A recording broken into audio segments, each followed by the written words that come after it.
Hello friends, good morning. Welcome back to my new blog. आज का blog एकदम जो एग्जाम ओरिएंटेड है और बहुत ही कम बचे हैं। वली जो काउंट कर सकते हैं 40 डेज है, इससे ज़्यादा बिल्कुल भी नहीं है।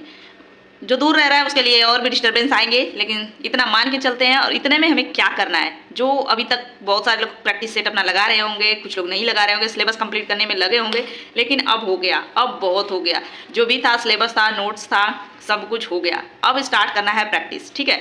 तो उसके लिए सबसे पहले तो मैं अभी जो शुरू का बेसिक बताने वाली हूँ उस पर ध्यान दीजिए। बाकी सबकी अपनी अपनी स्ट्रैटेजी है, कौन किसे कैसे अपना कर रहा है, सबका अपना अपना प्लान होता है, सब एक ही जैसा नहीं कर सकते हैं। लेकिन अभी हमें क्या करना चाहिए बस मैं वही बताऊंगी। जो ऐसा भी लगता है ना कि कितना भी पढ़ लो, कितनी बार भी रिवीजन कर लो, सिलेबस तैयार नहीं हुआ या फुल एकदम कॉन्फिडेंस नहीं आता है।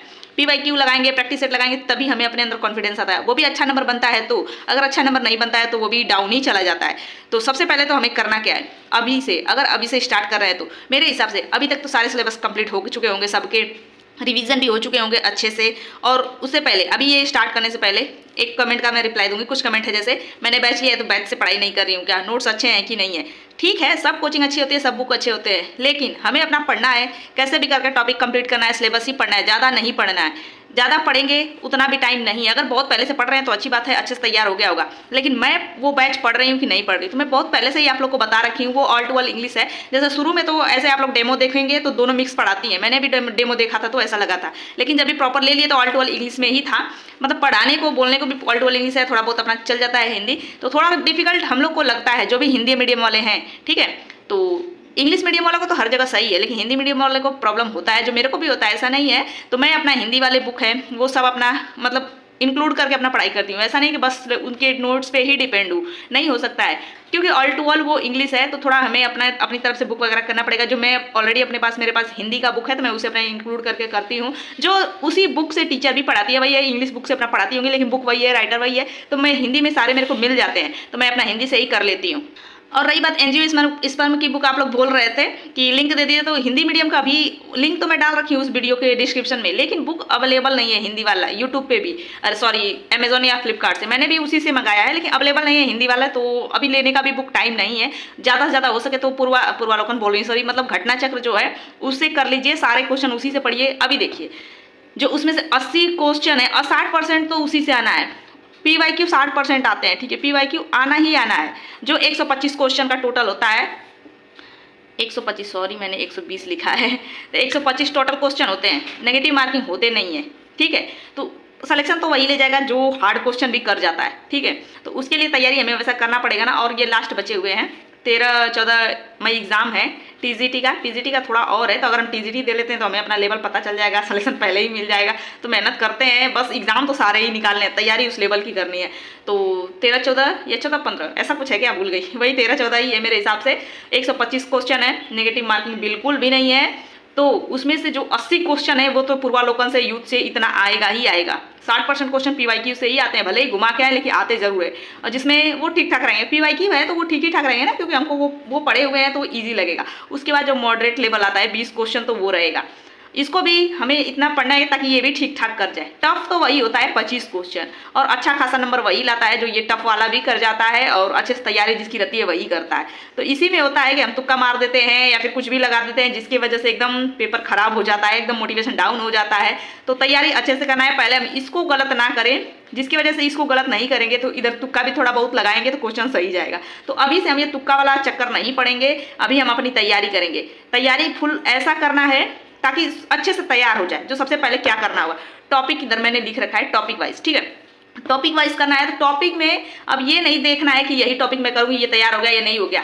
पहले हमें अपना टॉपिक पढ़ना है, मतलब रिवीजन तो हो गया होगा, उसको अब साइड करते हैं। बार बार नोट्स पढ़ेंगे वो भी सही नहीं है। नोट्स अगर शॉर्ट बना रखे हैं तो उसको पढ़िए, अगर नहीं बना रखे हैं तो बार बार जो लेंथी वाला नोट्स एकदम फुल वाला है उसको पढ़ने जाएंगे, टाइम बहुत कम मतलब कम है, बचेगा नहीं, टाइम वेस्ट होगा। और हमें प्रीवियस ईयर लगाना बहुत जरूरी है। हम प्रैक्टिस सेट लगाएंगे तो ही हमें आइडिया मिलेगा कि हम कितना तैयारी कर रखे हैं, कितने पानी में है, कितना क्या है हमारा लेवल। भले ही क्वेश्चन गलत हो, कुछ भी हो, बस प्रैक्टिस करना है। जो मैं बता रही थी प्रैक्टिस अभी मैं स्टार्ट नहीं करी, बट अब मैं प्रैक्टिस स्टार्ट करने जा रही हूँ, जिसकी वजह से मैं अब शेयर कर देती हूँ। जो आप लोग को मैं बताई थी कि जब भी करना स्टार्ट करूँगी आप लोग के साथ शेयर करूँगी। ये प्रैक्टिस करने का टाइमिंग मेरा रात का रहेगा, क्योंकि दिन में भरपूर टाइम हमें 2 घंटा एकदम मतलब मिलता भी है, लेकिन फिक्स नहीं मिलेगा, बीच बीच में उड़ना पड़ जाता है, बच्चे घर पे हैं, तो ये रात का ही रहेगा जिसमें कोई डिस्टर्बेंस नहीं रहेगा। हम आराम से कर सकते हैं, करने के बाद उसका एनालिसिस भी कर सकते हैं, और यही अच्छा से करना। अगर हम लगातार 30 दिन 35 दिन एक पेपर पॉसिबल होता है, 2 पेपर मतलब जितना हो सके उतना देते हैं, तो 125 क्वेश्चन के हिसाब से कितने क्वेश्चन कर जाएंगे आप लोग सोचिए। और बार बार क्वेश्चन प्रैक्टिस करेंगे, हमें अपने क्वेश्चन के आइडिया भी लगेगा, बार बार मतलब कुछ क्वेश्चन तो रिपीट भी होंगे ना, हैबिट बनेगा, लगाने का तरीका भी पता होगा, और क्वेश्चन कैसे आता है ये भी पता चलेगा। वैसे पता तो पीवाईक्यू ये पूर्वावलोकन घटना चक्र पढ़ने के बाद पता चल ही गया होगा, लेकिन एक खुद से बिना देखे आंसर वगैरह सब कुछ एक्सप्लेनेशन देखे हुए खुद से लगाओ तो वो अलग फीलिंग आती है, वो अलग टफ लगता है।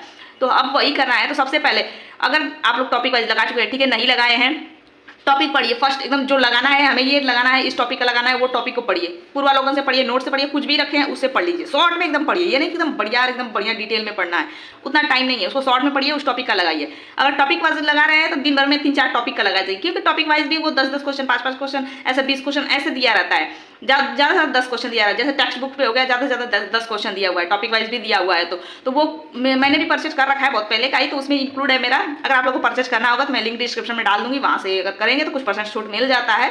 बाकी ये प्रमोशन नहीं है, मैं ली हूँ तो मैं आप लोग के साथ शेयर कर दे रही हूँ। तो अभी देखिए टॉपिक वाइज लगाएंगे तो उस टॉपिक को पढ़िए, फिर उसके बाद पीवाईक्यू लगाइए। अगर नहीं बन रहा है क्वेश्चन पढ़ने के बाद भी, तो उसी पीवाईक्यू को मतलब जो लगा लिया उसी का एक्सप्लेनेशन जो भी दिया रहता है उसमें दिया रहेगा, सोल्यूशन भी दिया रहेगा, उसको रीडिंग करिए, रीडिंग करते हुए फिर नेक्स्ट लगाइए, ऐसे करते करते सारे को हमें वो कवर कर जाना है। फुल लेंथ का भी टाइम रखिए, दिन में अगर टॉपिक वाइज लगा रहे हैं तो उसको पढ़िए, क्योंकि 10 क्वेश्चन रहेगा तो उसको पढ़ सकते हैं, इसका एक्सप्लेनेशन भी पढ़ सकते हैं। उसके बाद फुल जब भी लगाते हैं तो उसमें टाइम जाता है ना, तो रात में उसको भरपूर बढ़िया से लगाएंगे 2 घंटे, और उसका फुल एनालिसिस करेंगे और उसको पढ़ेंगे। अब ये नहीं है कि अगर नहीं अच्छा नंबर बना तो हम आ जाएं पूरा थियरी पढ़ने, नहीं करना है ऐसा।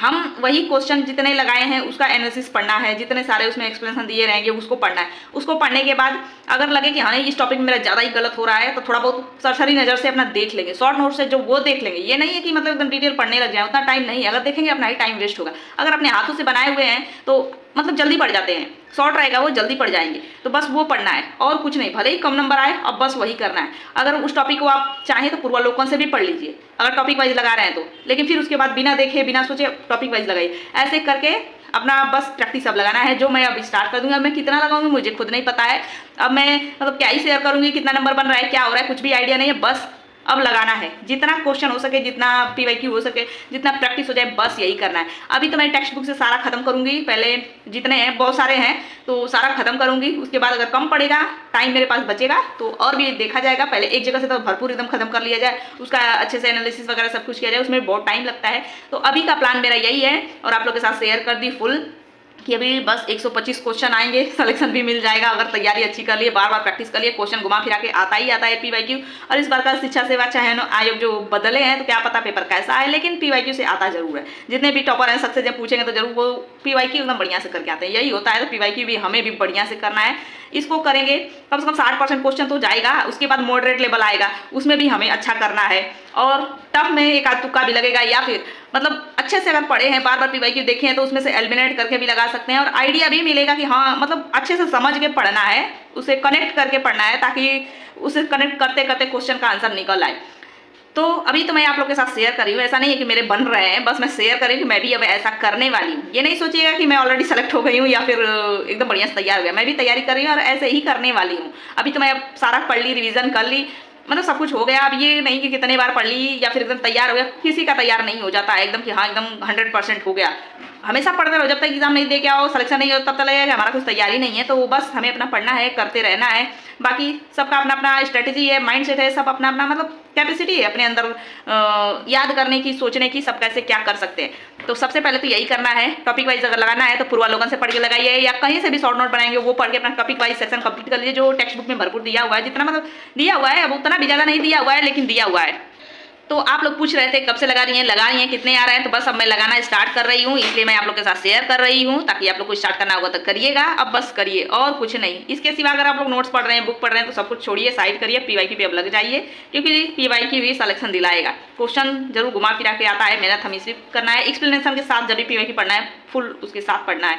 तो चलिए ब्लॉग बस इतना सा ही, यही मेरे को बताना था। और देख लीजिए नेगेटिव मार्किंग बिल्कुल नहीं, ऐसा पेपर किसी एग्जाम का नहीं आता है। सब में जीएस रहते हैं, बहुत सारे क्वेश्चन भी रहते हैं, मतलब बहुत रहता है, इंटरव्यू वगैरह सब कुछ रहता है। ये है ओनली वन पेपर, तो थोड़ा तो अलग दिख रहा है ना, थोड़ा क्या बहुत अलग दिख रहा है, तो बहुत अलग से बहुत अलग हमें उस अकॉर्डिंग तैयारी भी करना है। तो चलिए लग जाइए, एकदम जी जान से लग जाइए, मेहनत से लग जाइए, सब कुछ भूल के छोड़ के लग जाइए। बस यही है जो बचे हैं। मतलब इसमें भी दिन कैसे निकलेंगे कुछ भी आइडिया नहीं है, बहुत जल्दी निकल जाएगा। इसमें कुछ दिन डिस्टर्बेंस आ जाएंगे, फेस्टिवल आ रहे हैं, मतलब डिस्टर्बेंस तो होगा, लेकिन सब कुछ साइड करना है। एक बार सिलेक्शन लिए तो अगले फेस्टिवल बहुत अच्छे से मनाया जाएगा। तो चलिए फोकस करते हैं अपने इस क्वेश्चन पे और टॉपिक पे। फिर उसके बाद अपना फुल लेंथ भी एक टेस्ट देना है डेली, एक टेस्ट अब डेली देना है फुल लेंथ, और बाकी टॉपिक वाइज टाइम मिला तो टॉपिक वाइज भी देना है, क्योंकि उसके अकॉर्डिंग ही अच्छा सा प्रिपरेशन होता जाएगा। तो चलिए मिलेंगे नेक्स्ट ब्लॉग में, तब तक बाय बाय। और भी कोई क्वेश्चन क्वेरी होगा सब कुछ करते रहिएगा। अब मैं कोई भी नोट्स वगैरह नहीं पढ़ रही हूँ, जो डिटेल्स है बाकी जो मैं शॉर्ट लिखी हूँ, टाइम मिलता है उसको पढ़ लेती हूँ बस। तो आप लोग ये नहीं सोचिए कोचिंग पे ही डिपेंड हो जाओ, कोई भी चीज़ है बस एक जगह डिपेंड हो जाओ तो फिर तो हो गया कल्याण। बाकी आप लोग की मर्जी, सबकी अपनी अपनी इच्छा होती है। चलिए तब तक बाय बाय।